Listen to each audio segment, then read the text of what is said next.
जय हिंद साथियों, स्वागत है आप सबका आपके अपने YouTube channel study smart IQ में। और मैं हूं आपका दोस्त शेख सलीम और आई होप आप सब बहुत अच्छे होंगे। और कुछ दिनों से मैं ये क्लास को ले नहीं पा रहा था, लेकिन आज फिर से मैं आपके लिए लेकर आ चुका हूं SSC CGL 2025 के लिए GK GS की क्लास, जैसा कि आप सभी को पता है। और इस क्लास में हम क्या डिस्कस कर रहे हैं, इस क्लास में हम जो है तो जो SSC CGL में पिछले सालों में यानी प्रीवियस ईयर क्वेश्चन को यहाँ पर डिस्कस कर रहे हैं, जो SSC CGL के द्वारा पूछे गए हैं। और आज के जो क्वेश्चन लिए गए थे, ये 11 सितंबर 2024 शिफ्ट सेकंड में जो क्वेश्चन पूछे गए थे जीके जीएस के SSC CGL के द्वारा, इनको हम यहाँ पर डिस्कस करने वाले हैं।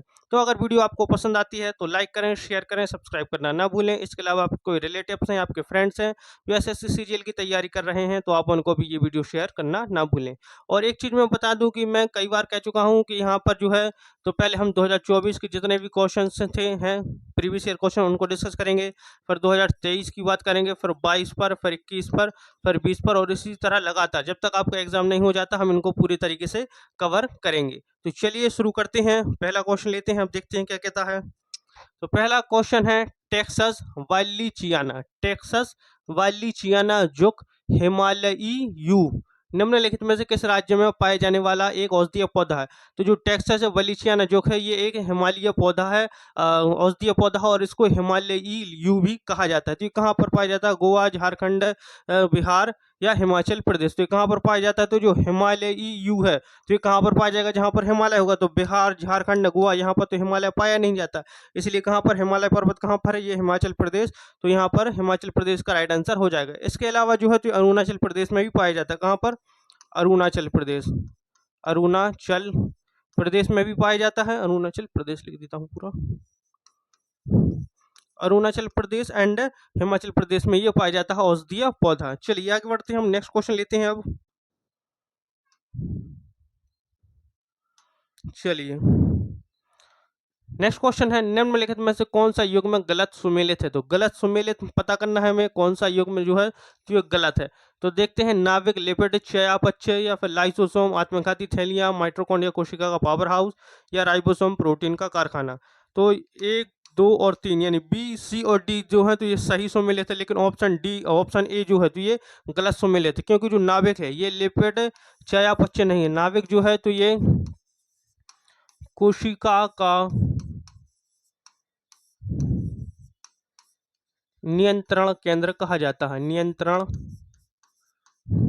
केंद्र। ठीक है, ये याद रखेंगे। चलिए आगे बढ़ते हैं, नेक्स्ट क्वेश्चन लेते हैं। निम्नलिखित में से किस युद्ध को भारत में ब्रिटिश राज की औपचारिक शुरुआत माना जाता है? तो कौन सा युद्ध है जिसको ब्रिटिश राज की औपचारिक शुरुआत माना जाता है भारत में? प्रथम कर्नाटक युद्ध, प्लासी का युद्ध, वांडीवाश का युद्ध, या बक्सर का युद्ध? तो देखिए, ये जो ब्रिटिश भारत में ब्रिटिश राज की औपचारिक शुरुआत माना जाता है तो ये माना जाता है प्लासी के युद्ध को। कौन सी युद्ध को? प्लासी के युद्ध को। प्लासी का युद्ध जो है ये कब हुआ था? तो ये हुआ था 1757 में। किस किस के बीच में हुआ था? इसमें जो लड़ रहे थे तो एक थी ईस्ट इंडिया कंपनी यानी ब्रिटिशर्स, ईस्ट इंडिया कंपनी, जिसकी जो अगुवाई कर रहे थे, तो इसकी अगुवाई किसने की? तो ये की थी रॉबर्ट, ठीक है, रॉबर्ट क्लाइव। क्या? Robert Clive. और इनकी जो युद्ध हो रहा था तो वजिस किसके बीच में हो रहा था? तो ये थे सिराजुद्दौला, सिराजुद्दौला, सिराजुद्दौला जो है तो ये कहाँ? ये बंगाल के नवाब थे। कहाँ के? बंगाल के ये नवाब थे, और इनके साथ इनकी थी फ्रेंच अलायंस से, इनसे फ्रांसीसियों से इन्होंने अलायंस की थी। तो इस युद्ध में जो है तो ईस्ट इंडिया कंपनी और सिराजुद्दौला के बीच में ये युद्ध हुआ, प्लासी का युद्ध 1757 में। और जो है तो इसमें जीता कौन था? इसमें जो है तो ये ईस्ट इंडिया कंपनी जो है ये जीत गई थी। क्यों जीत गई थी? क्योंकि जो सिराजुद्दौला है बंगाल का नवाब, इसका एक सेनापति था जिसका नाम था मीर जाफर। क्या? मीर जाफर। मीर जाफर जो है इसने गद्दारी कर दी थी, ये गद्दार व्यक्ति था। इसने जो है तो सिराजुद्दौला के साथ गद्दारी कर दी और ईस्ट इंडिया कंपनी के पास जाकर उसने अपनी आर्मी की यानी सिराजुद्दौला की आर्मी के सारे जो है भेद यानी जो भेद थे तो उनको बता दिया, सीक्रेट से बता दिया, जिसके कारण ईस्ट इंडिया कंपनी इस युद्ध में जीत गई। और यहाँ पर जो है तो सिराजुद्दौला, उनकी जो फ्रेंच अलायंस थी, ये इसमें हार गई थी। फिर हम बात करते हैं आगे प्रथम कर्नाटक युद्ध। तो प्रथम कर्नाटक युद्ध जो है तो ये 1746 से लेकर 48 के बीच में चला था। कौन से? 46 से 48 के बीच में। और ये जो हुआ था तो ये अंग्रेजों एंड फ्रांसीसियों के बीच में हुआ था। ठीक है, फ्रांसीसियों, यहाँ पर बड़ी की मात्रा, ठीक है। फ्रांसीसियों के बीच में ये युद्ध हुआ था, 46-48 तक चला, और आखिर इसमें जो है तो इसमें इस युद्ध में ना ब्रिटिशर्स जीते और ना ही फ्रांसी जीते, यानी कोई निर्णय इसका निर्णायक वो नहीं था। और इसमें जो है तो जो प्रथम कर्नाटक युद्ध हुआ था, इसमें जो है तो एक संधि हुई थी एक्स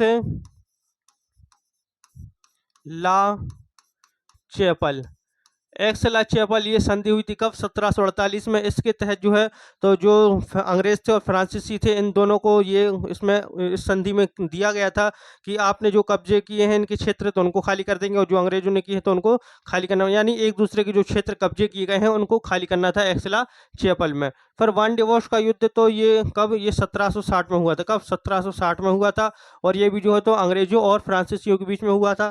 फिर बक्सर का युद्ध, तो बक्सर का युद्ध बहुत ज़्यादा इंपॉर्टेंट है, ये हुआ था 1764 में। कब? 1764 में हुआ था। इसमें भी ईस्ट इंडिया कंपनी था, ईस्ट इंडिया कंपनी की तरफ से थे हेक्टर मुनरो, जो इसको लीड कर रहे थे, हेक्टर मुनरो। और वर्सेस किसके बीच में हुआ था? तो ये हुआ था शुजाउद्दौला,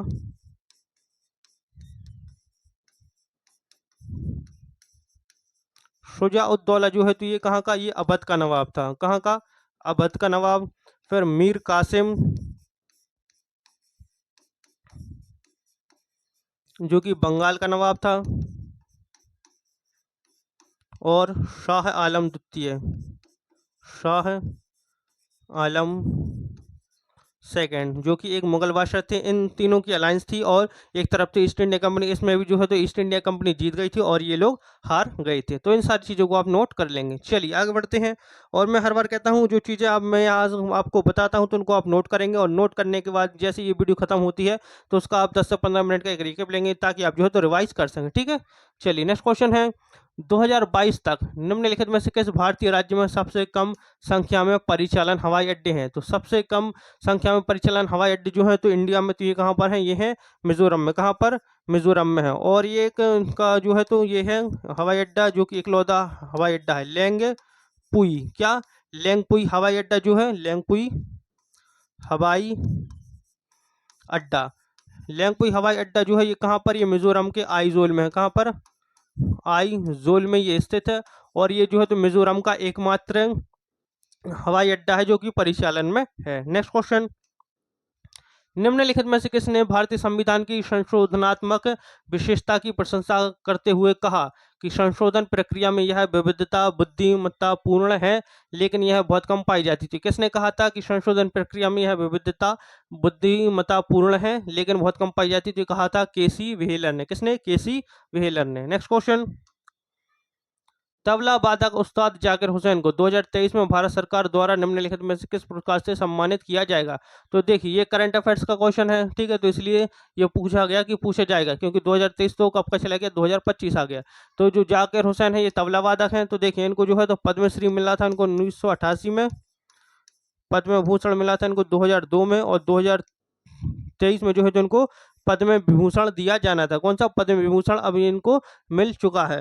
फिर हम बात करें अगर तो देखिए जो भारत रत्न है तो ये सर्वोच्च नागरिक सम्मान है, ठीक है, इसलिए फर्स्ट रैंक इसकी आती है। फिर पद्म विभूषण सेकंड पर आता है, सेकंड हाईएस्ट है, पद्म विभूषण थर्ड हाईएस्ट है, और पद्मश्री फोर्थ हाईएस्ट अवार्ड है भारत का। सबसे बड़ा नागरिक सम्मान कौन सा? भारत रत्न भारत का, जो कि जिसकी शुरुआत 1954 में की गई थी। नेक्स्ट क्वेश्चन, गंगूबाई हंगल और प्रभा अत्रे डैश घराने की कलाकार थी? तो ये जो गंगूबाई हंगल और प्रभा अत्रे जो है तो ये किराना घराने से संबंधित थी। किससे? किराना घराना। नेक्स्ट, निम्नलिखित में से किस प्रसिद्ध भारतीय एथलीट ने सितंबर 2022 में ज्यूरिक डायमंड लीग फाइनल जीता? तो ज्यूरिक डायमंड लीग 2022 का जो फाइनल जीता था, तो किसने जीता था? तो जीता था नीरज चोपड़ा ने। किसने? नीरज चोपड़ा। और नीरज चोपड़ा जो है तो ये ज्यूरिक डायमंड लीग जीतने वाले पहले भारतीय हैं, ठीक है, पहले भारतीय जिन्होंने ज्यूरिक डायमंड लीग जीती है। अगर हम बात करें नीरज चोपड़ा की, तो नीरज चोपड़ा जो है तो किससे? ये जेवलियन थ्रो से संबंधित है। किससे? भाला फेंक जेवलियन थ्रो से ये संबंधित है। नीरज चोपड़ा जिन्होंने 2020 का टोक्यो ओलंपिक्स हुआ था, कौन सा? टोक्यो ओलंपिक्स जो हुआ था, इसमें कौन सा मेडल जीता था इन्होंने, जो है इसमें गोल्ड मेडल जीता था। कौन सा? गोल्ड मेडल जीता था। और एक चीज आप कमेंट करेंगे तो इन्होंने जो थ्रो किया था उस थ्रो की जो लेंथ थी, यानी कितना लंबा इन्होंने थ्रो फेंका था, इसका आप कमेंट करेंगे। और जो टोक्यो ओलंपिक्स है ये 2020 में का है, लेकिन 2020 की जगह ये 21 में हुआ था, क्योंकि आप सभी को पता होगा कि जो है तो कोरोना पैंडेमिक आ गया था, जिसके कारण जो है तो 2020 की जगह 2021 में जो है ये शेड्यूल कर दिए गए थे। तो ये 2021 में हुई थी टोक्यो ओलंपिक्स। फिर अभी 2024 का जो ओलंपिक्स हुआ था, पेरिस ओलंपिक्स। कौन सा? Paris Olympics. तो पेरिस ओलंपिक्स में इन्होंने जो है तो इन्होंने कौन सा, इन्होंने सिल्वर जीता था। कौन सा? सिल्वर जीता। पेरिस ओलंपिक में सिल्वर, और टोक्यो ओलंपिक्स में इन्होंने गोल्ड जीता था। और पेरिस ओलंपिक में जो गोल्ड जीता था तो किसने? पाकिस्तान के अरशद नदीम ने जीता था। फिर हम बात करते हैं नीरज चोपड़ा, जिनको हम गोल्डन बॉय कहते हैं। क्या? Golden boy. गोल्डन बॉय के नाम से इनको इसलिए जाना जाता है क्योंकि इन्होंने जो है तो एथलेटिक्स में जो है ये ओलंपिक्स में इन्होंने पदक जीता था, गोल्ड मेडल जीता था। और नीरज चोपड़ा जो है ये पहले एथलीट हैं, यानी पहले एथलीट व्यक्ति हैं जिन्होंने जो है तो आप कह सकते हैं ओलंपिक में एथलीट के लिए पहले रुक जाइए, पहले एथलीट जिन्होंने एथलेटिक्स, ठीक है, पहले खिलाड़ी लिखिए, पहले खिलाड़ी जिन्होंने एथलेटिक्स में, पहले खिलाड़ी जिन्होंने एथलेटिक्स में गोल्ड जीता, गोल्ड जीता। ठीक है, ये कहना चाह रहा था मैं कि पहले खिलाड़ी हैं जिन्होंने एथलेटिक्स में गोल्ड जीता है भारत के लिए। पर बजरंग पुनिया ये किससे? ये कुश्ती से संबंधित है। मीराबाई चानू ये भारोत्तोलन यानी वेट लिफ्टिंग से, और पीटी उषा जो है तो ये भी एक एथलीट है और ये रनर थी। नेक्स्ट क्वेश्चन, निम्नलिखित में से कौन सी टेबल टेनिस विश्व चैंपियनशिप प्रतियोगिता भारत में आयोजित की गई थी? तो ये की गई थी 19वीं विश्व चैंपियनशिप 1952 में। Option A. नेक्स्ट, स्तंभ ए में दी गई अवधारणाओं का स्तंभ बी में दिए गए उनके संबंधित विवरण से मिलान करें। तो स्तंभ ए में दिया है अवमूल्यन, मूल्य ह्रास, अपस्फीति या विनिमय नियंत्रण। तो देखिए, तो ऑप्शन ए जो है तो ऑप्शन ए का इसका राइट आंसर हो जाएगा। स्तंभ बी में देखिए तो ऑप्शन ए का हो जाएगा फिफ्थ। तो हम देखते हैं ए में फिफ्थ कौन सा है। ठीक है, जो ऑप्शन होते हैं उनको भी कैंसिल करना सीख लीजिए। तो देखिए A5, तो A5 कौन से ऑप्शन में दिया है? तो A5 सिर्फ दो ऑप्शन में दिया है, तो इसलिए बी और सी जो है तो ये कट गए। अब हमारे पास सिर्फ दो ऑप्शन बचे हैं A5। अब यहाँ पर देखना B1 या B3, जैसा सही होगा उस हिसाब से आंसर इसका आ जाएगा। फिर हम बी का देखते हैं मूल्यह्रास। तो मूल्यह्रास का बाजार विनिमय में गिरावट, ऑप्शन ए। ठीक है, ऑप्शन ए।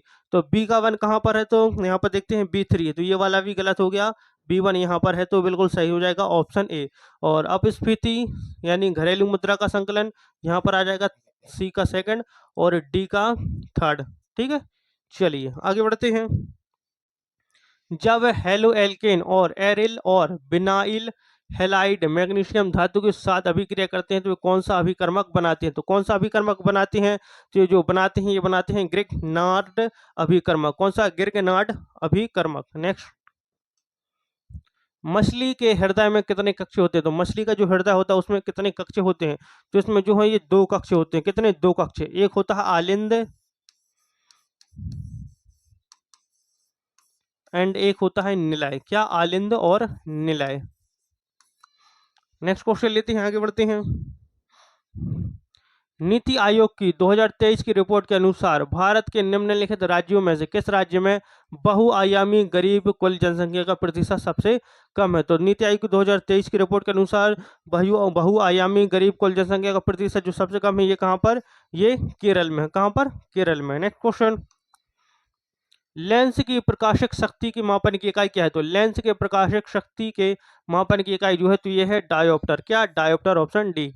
नेक्स्ट, भारत सरकार ने भारतीय रिजर्व बैंक यानी रिजर्व बैंक ऑफ इंडिया द्वारा 9 श्रेणियों के उद्योगों में प्रत्यक्ष विदेशी निवेश के डैश प्रतिशत की शौचालय स्वीकृति की अनुमति दी है? तो कितने प्रतिशत की शौचालय स्वीकृति की अनुमति दी है? 51 तक, 60 तक, 40 तक या 74 तक? तो इसका राइट आंसर हो जाएगा 74% तक की शौचालय स्वीकृति की अनुमति इन्होंने दी है। नेक्स्ट क्वेश्चन लेते हैं। निम्नलिखित में से दिल्ली सल्तनत का अंतिम सुल्तान कौन था? तो दिल्ली सल्तनत का अंतिम सुल्तान, अगर हम बात करें दिल्ली सल्तनत का जो अंतिम सुल्तान, तो ये कौन सा वंश था? तो ये अंतिम जो है तो लोधी वंश ने इस पर शासन किया था दिल्ली पर। कौन सा?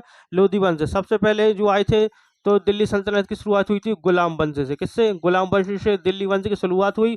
उसके बाद जो है तो जो लास्ट वाला वंश था तो कौन सा? लोधी वंश अंतिम था। और लोधी वंश का अंतिम राजा सुल्तान ये था इब्राहिम लोधी। कौन था? इब्राहिम लोधी, जो कि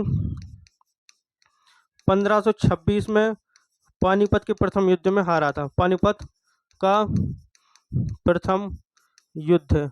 और ये जो युद्ध हुआ था ये हुआ था इब्राहिम लोदी एंड बाबर के बीच में हुआ था, जो कि फरगना से आया था। और इसमें इब्राहिम लोदी को इसने हरा दिया था और बाबर इसमें जीत गया था। और इसी के बाद जो है तो इब्राहिम लोदी इस पर मारा गया और इब्राहिम लोदी की जो है तो लोदी वंश था ये खत्म हो गया। और उसने जो है 1526 में बाबर ने जो है तो मुगल वंश की स्थापना की। फिर हम बात करते हैं मोहम्मद बिन तुगलक। तो मोहम्मद बिन तुगलक जो है तो तुगलक वंश का सेकंड सुल्तान था। कौन सा?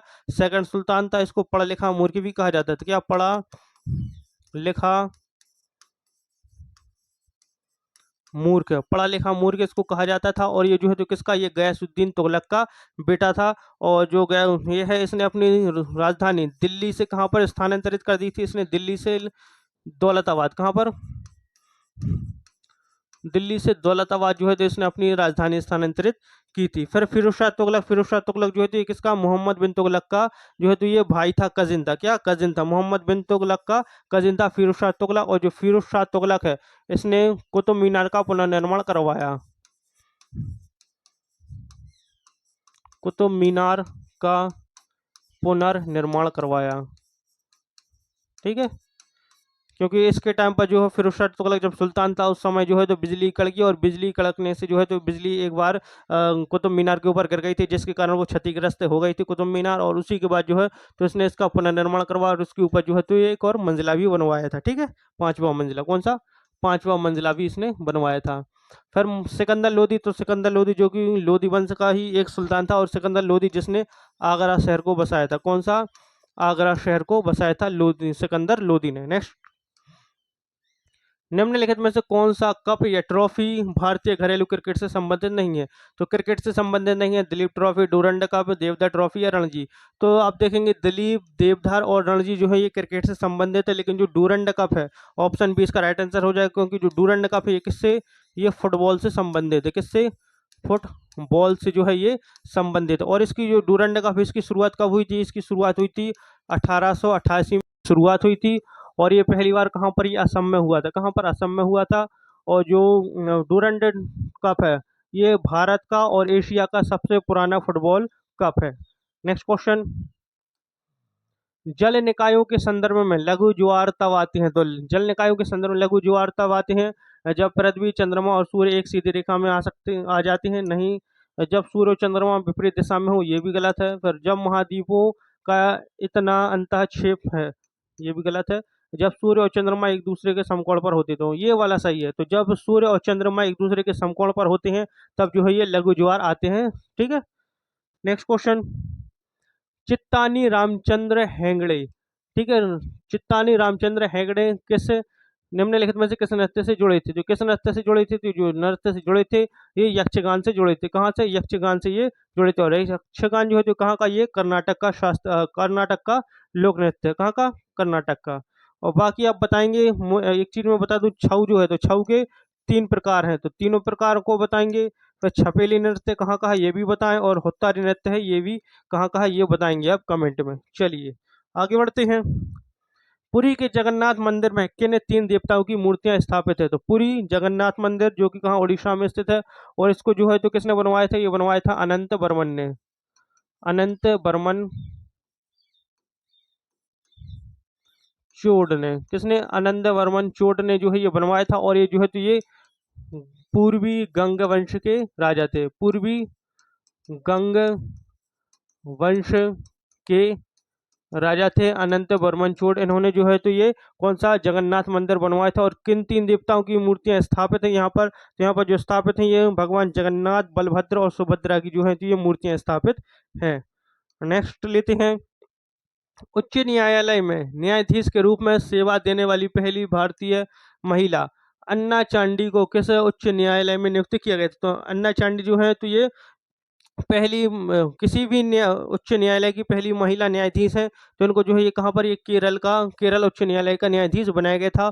और जो है ये कब से लेकर 1900 1959 से लेकर 1967 तक जो है तो ये न्यायाधीश रही केरल उच्च न्यायालय की। नेक्स्ट क्वेश्चन, जुलाई 2021 में NIPUN भारत योजना निम्नलिखित में से किस मंत्रालय द्वारा शुरू की गई थी?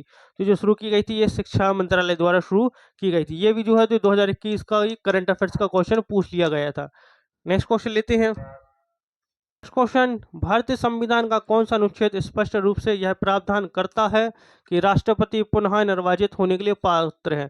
तो एक बार राष्ट्रपति बन गया फिर उसके दोबारा दूसरी बार और तीसरी बार भी बन सकता है। कौन सा अनुच्छेद कहता है? तो अनुच्छेद कहता है अनुच्छेद 57। कौन सा अनुच्छेद 57 जिसमें है कि राष्ट्रपति पुनः निर्वाचित होने के लिए पात्र है। नेक्स्ट क्वेश्चन, निम्नलिखित में से किस शहर में महात्मा गांधी ने ब्रिटिश बागान मालिकों द्वारा लगाई गई नील की खेती के खिलाफ किसान आंदोलन का नेतृत्व किया था? तो नील की खेती के लिए जो गांधी जी ने आंदोलन किया था तो ये कहाँ पर? ये चंपारण में किया था। कौन सा? चंपारण आंदोलन। चंपारण आंदोलन जो है ये 1917 में किया था और ये महात्मा गांधी का भारत में पहला आंदोलन था। फिर खेड़ा सत्याग्रह ये भी गांधी जी का आंदोलन था, ये 1918 में किया था। फिर बारदोली सत्याग्रह ये 1928 में हुआ था। लेकिन बारदोली सत्याग्रह जो है तो इसको जो है तो सरदार वल्लभ भाई पटेल ने जो है सरदार वल्लभ भाई पटेल के नेतृत्व में हुआ था बारदोली सत्याग्रह। फिर महात्मा गांधी के बारे में कई चीजें पता चलूँ। महात्मा गांधी मोहनदास करमचंद गांधी जिनको महात्मा भी कहते हैं, ठीक है, राष्ट्रपिता भी कहा जाता है इनको, बापू भी कहते हैं, साबरमती का संत भी कहते हैं, हाफ नेकेड बेकर भी कहा इनको विंस्टन चर्चिल ने। और इसके अलावा चंपारण आंदोलन, बारदोली सत्याग्रह,